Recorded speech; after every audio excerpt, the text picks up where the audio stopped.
Et nous enchaînons à présent avec Enjeu Patrimoine. Nous allons tenter de comprendre ensemble ce que veut dire investir dans le non-coté lorsque l'on est investisseur particulier. Il est vrai que cette classe d'actifs est souvent mise en avant par des gestionnaires de patrimoine en lien notamment avec une volonté d'aller chercher un petit peu plus de performance et évidemment face à un risque un petit peu plus élevé.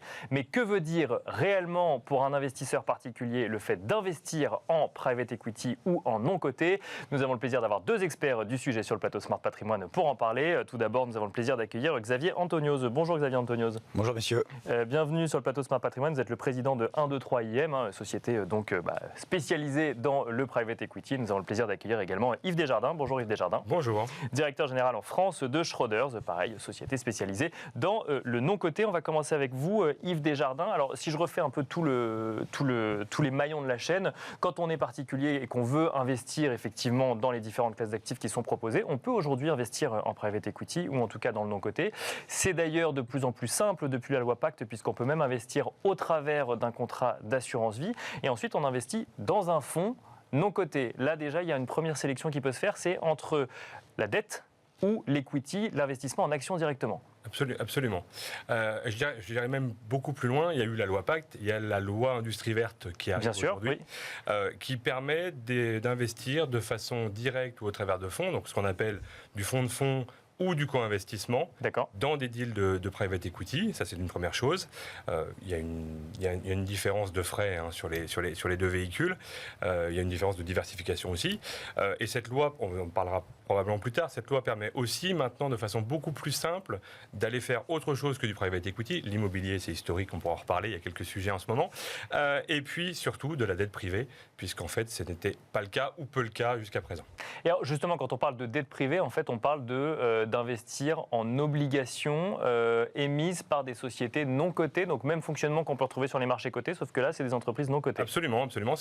C'est la suite d'un mouvement de désintermédiation bancaire qui a commencé il y a une quinzaine d'années, poussé par des problématiques réglementaires, des problématiques de bilan.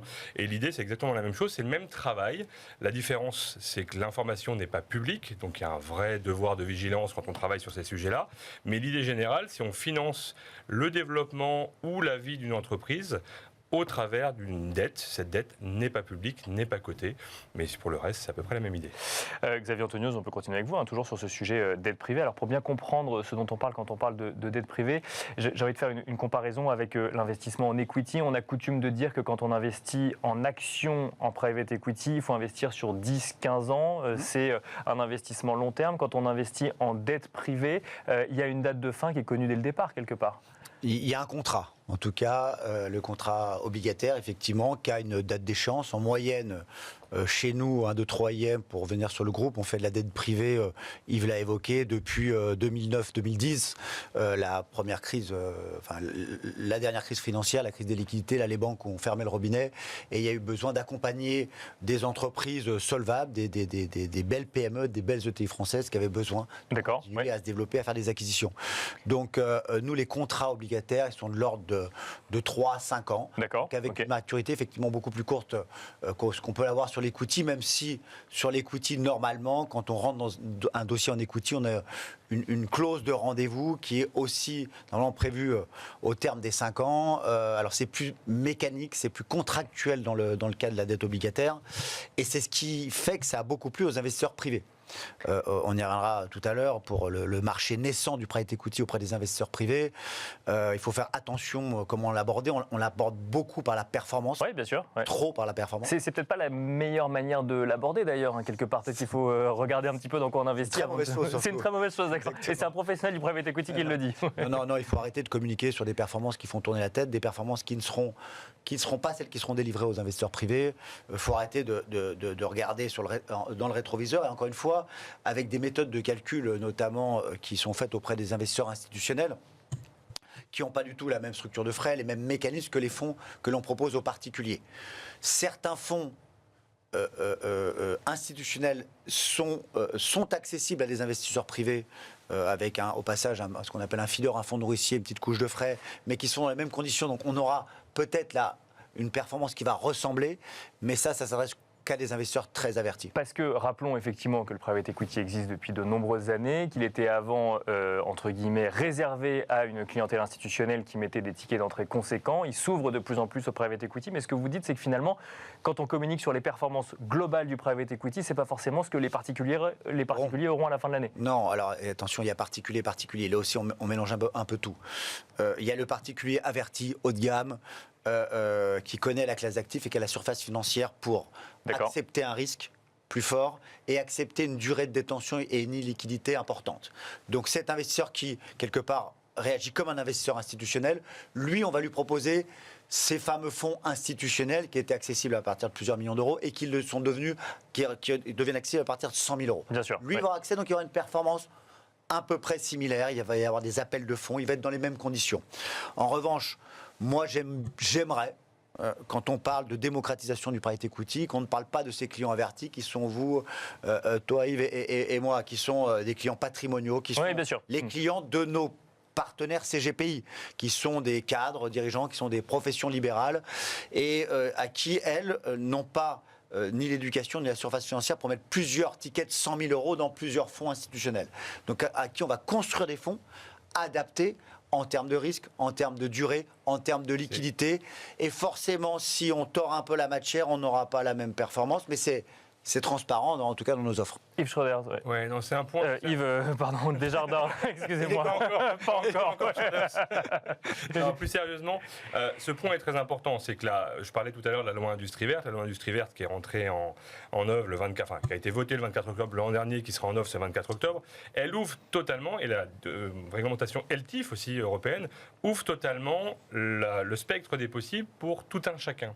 Donc, fait tomber le seuil de 100 000 euros, fait tomber la notion de client professionnel ou professionnels sur option, donc les clients dont tu parlais, Xavier. Et donc c'est vrai que tout le monde va pouvoir y aller. C'est pour ça qu'aujourd'hui, c'est très important de regarder comment les produits sont structurés. On parlait de dette il y a quelques minutes.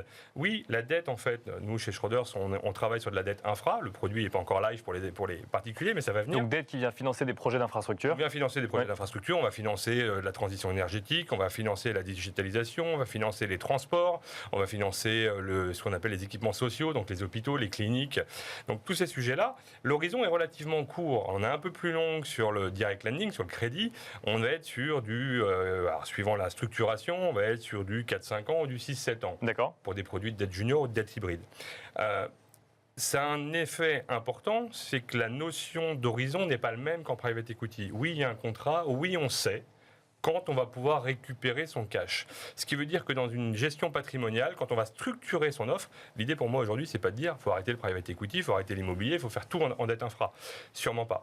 L'idée, c'est comme on le fait sur des actifs cotés depuis la nuit des temps, dette et equity, l'approche demain va être la même sur le non-coté. D'accord. Donc il faut avoir cette approche de diversification, savoir, ok, j'ai ce cash de disponible, j'ai tel horizon devant moi, celui-ci, il peut être... Je suis assez sur l'introduction et puis sur ce que tu disais, Xavier, je suis assez...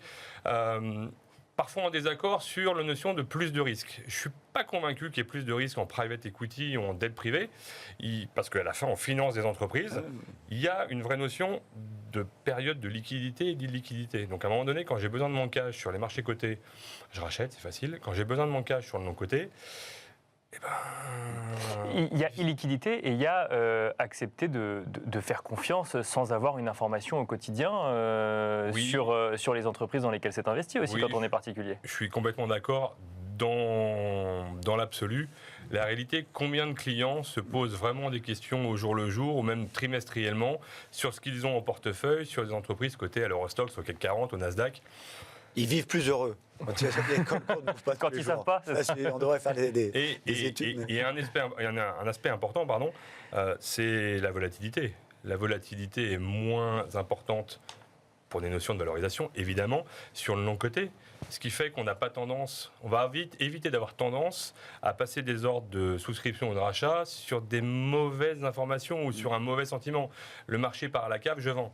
C'est peut-être pas la meilleure idée. Donc là, il y a moins de volatilité. Xavier Antonios, quand on investit sur les marchés financiers, on voit des modes de temps en temps des modes d'investissement. Il y a eu l'hydrogène, aujourd'hui l'intelligence artificielle. Alors, est-ce que c'est une nouvelle classe d'actifs ou une mode? Effectivement, c'est pas le débat aujourd'hui. Est-ce que dans le non-coté, on voit aussi comme ça des grandes tendances, des tendances de long terme, des méga tendances, comme on peut les appeler sur les marchés financiers? Alors oui, il y a des modes. Encore une fois, le marché du private equity, Yves l'a dit, il est des professionnels, il est connu depuis une trentaine d'années et c'est un métier qui est profond, qui est dense. Où on a les mêmes particularités qu'on a sur les marchés cotés. C'est qu'on l'a évoqué, il y a des gérants equity, il y a des gérants obligataires, il y a des gérants monétaires, quelque part sur des fonds unitranches chez nous, ou dettes seniors. Il y a des gérants locaux, il y a des gérants internationaux, il y a des gérants émergents. Donc toute la profondeur et la richesse qu'on connaît dans l'industrie du côté, on l'a dans le non-coté. Ce qui est, par contre, ce qui paraît nouveau, c'est que le particulier, en avançant, et les réseaux de distribution commencent à découvrir ce monde merveilleux et diversifié. Donc, ils fonctionnent comme le reste. Il y a des tendances. Il y a des gérants qui ne suivent pas les tendances, qui sont contre-cycliques. Il y a beaucoup dans le capital risque, le venture. Là, c'est plus le domaine de la tendance, avec effectivement l'IA, l'Internet, les fintech, la santé. On va chercher la prochaine pépite de demain. Oui, la prochaine martingale, effectivement. Là, ça ne fait pas non plus nous. Mais après, dans nos métiers, plus de dettes. Oui, il y a des sujets, économiques, sociologiques qui font que, par exemple, la transition énergétique, bien évidemment, tout le monde s'y intéresse depuis quelques années, de plus en plus. Ouais, donc il y a des tendances de fond qui ne sont pas des sujets de mode, qui sont vraiment des tendances de fond. Où on l'a fait ensemble sur le tourisme, l'hôtellerie. Quand il y a 10-15 ans, on a des parcs hôteliers qui sont vétustes par rapport à l'augmentation du trafic aérien, du tourisme dans le monde, etc. Il faut mettre des moyens considérables pour investir. Il y a des tendances de fond comme l'immobilier en private equity, où il y a un déficit de logement en France, en Europe. Voilà. Les sujets de fond plus que des sujets de mode. Il y a quelques sujets de mode dans le capital risque. Je fais attention, mais moins dans nos métiers. Mais il y en a et le tout. En tout cas, des tendances. Les mêmes qu'on retrouve sur les marchés cotés. On reste sur la même notion que sur le côté. Oui, il y a des tendances. Oui, il y a des segments d'activité où on peut avoir envie, en tant que particulier, ou en tant qu'investisseur institut d'ailleurs, de mettre un peu plus l'emphase. Mais la réalité, c'est que la notion de base reste la diversification. Je ne vais pas mettre tout en transition énergétique, je ne vais pas mettre tout dans l'intelligence artificielle. Ça veut dire qu'en tant que particulier, si je reviens vraiment en tant que particulier, je ne décide pas d'investir dans un fonds de private equity dédié à la transition écologique. Là même, il faut que je cherche des fonds diversifiés ou que je diversifie mes tickets sur plusieurs fonds. J'aurais tendance à dire qu'il faudra diversifier ces tickets sur plusieurs fonds. Mais ça, c'est intéressant de le rappeler et de le marteler. Le private equity n'est pas un actif de diversification en soi. Il faut diversifier au sein même, finalement, de la classe d'actifs. C'est un actif financier non coté, illiquide. Tout le reste est valable. Tout ce qui est valable sur le côté est valable sur le non-côté. Donc, comme je disais tout à l'heure, la diversification, les théories financières, Markowitz ou autres, c'est la diversification. Il n'y a aucune raison de se dire je mets tout sur le rouge et j'y vais, quoi. Pardon, non, c'est très important ce que vous dites, et si on peut faire un peu contribuer à l'éducation des clients privés et des conseillers en gestion de patrimoine. La recommandation, c'est de passer par un conseiller en gestion de patrimoine parce qu'il a un niveau d'information qui n'est pas le même et il est plus proche de la matière depuis plusieurs années. Bien sûr. Oui. Effectivement, moi aujourd'hui, ce que je vois sur le marché, quand je vois des gérants ou des propositions de valeur faites par des établissements financiers sur un seul fonds, une seule stratégie, en disant qu'il faut tout mettre parce qu'il y a une petite diversification, enfin, c'est un risque trop fort.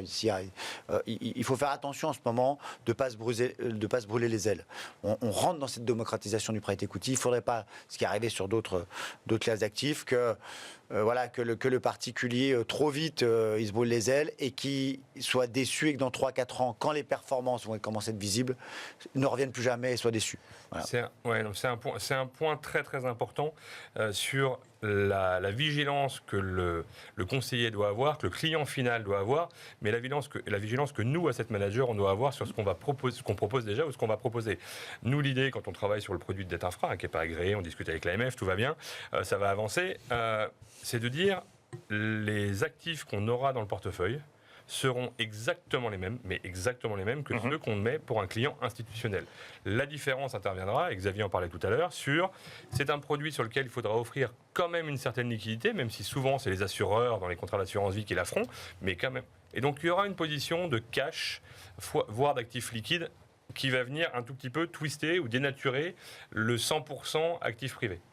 Dernière question très rapidement, Xavier Antonioz. Quand on entend ou quand on lit des performances sur le private equity qui vont entre 10, 15 ou plus, enfin qui vont jusqu'à 15%, quand on est investisseur particulier, il faut regarder ça avec beaucoup d'attention. Il faut se dire que oui, ça peut être aussi, ça peut le concerner ou pas forcément?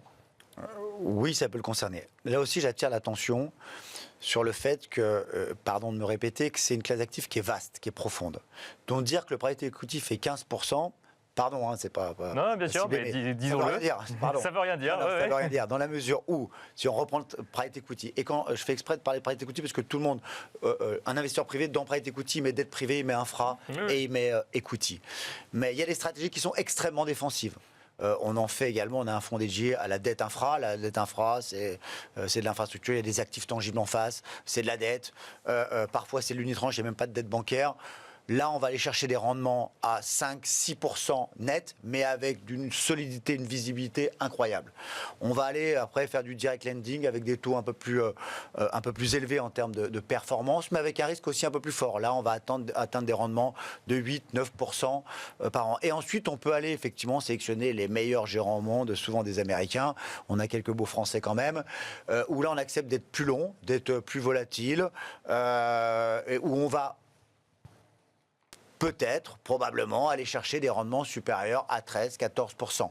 Mais voilà, ce n'est pas tous les fonds, ce n'est pas toutes les stratégies, ce n'est pas toutes les classes d'actifs.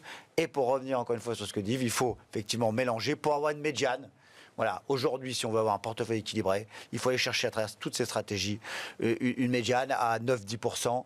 On est au-dessus largement des... On va devoir s'arrêter là-dessus. Mais... Pardon, 9-10%, ça s'arrête. C'est ce qu'on vous propose avec Merci beaucoup Xavier Antonioz, merci beaucoup Yves Desjardins, merci à vous de nous avoir suivis. On se retrouve dans un instant dans l'œil du CGP. Merci à vous deux.